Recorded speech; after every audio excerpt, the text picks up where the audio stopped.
জিয়া পরিবারকে অফ করা যায়, এই দেশে পার্শ্ববর্তী দেশ যা চায় তাই করা সম্ভব যদি জিয়া পরিবারকে এই দেশের রাজনীতিতে অফ করা যায়।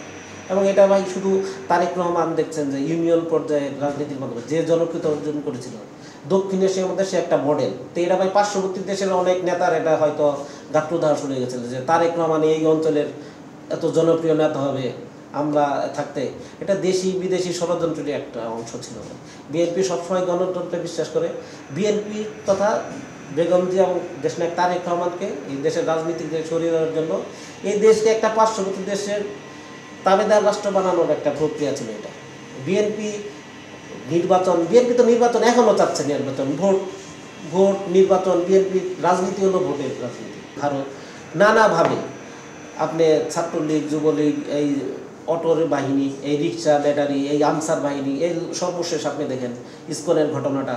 এটা তো ভাই দেখেন, যদি এই যে আপনি দেখলেন যে আমাদের একজন আইনজীবীকে পিটিয়ে মেরে ফেলা হলো, এটা তো ভাই সাম্প্রদায়িক দাঙ্গা লাগানোর একটা প্রক্রিয়া। আপনি দেখেন এই যে পূজা গেল কত সুন্দরভাবে, আমার দলের সব লোক যে এই মন্দির পাহারা দিয়ে পূজা গেল। এই দেশে তো ভাই এরকম কোনো প্রক্রিয়া হয় না যে ওই লোকটাকে মেরে ফেলতে হবে। কোনো হিন্দুকে কি মারা হয়েছিল যে না ওইটার আইসা মারতে হইলো, যে ওই দিন কি কোনো হিন্দু আক্রান্ত হয়েছিল বা কিছু? এটা পার্শ্ববর্তী দেশ ভাই এই দেশকে সবসময় অস্থির রাখতে চায় এবং তাদের পছন্দর যে এই দেশের স্বাধীনতা সার্বভৌমত্বের কথা চিন্তা করবে না, তাদের ইচ্ছায় তাদের মানে একটা প্রদেশ হিসেবে যেন রাখতে পারে। সেই এই প্রদেশ বেগম জিয়া, তারেক রহমান, জিয়া পরিবার থাকতে বিএনপি থাকতে হবে না এই দেশে।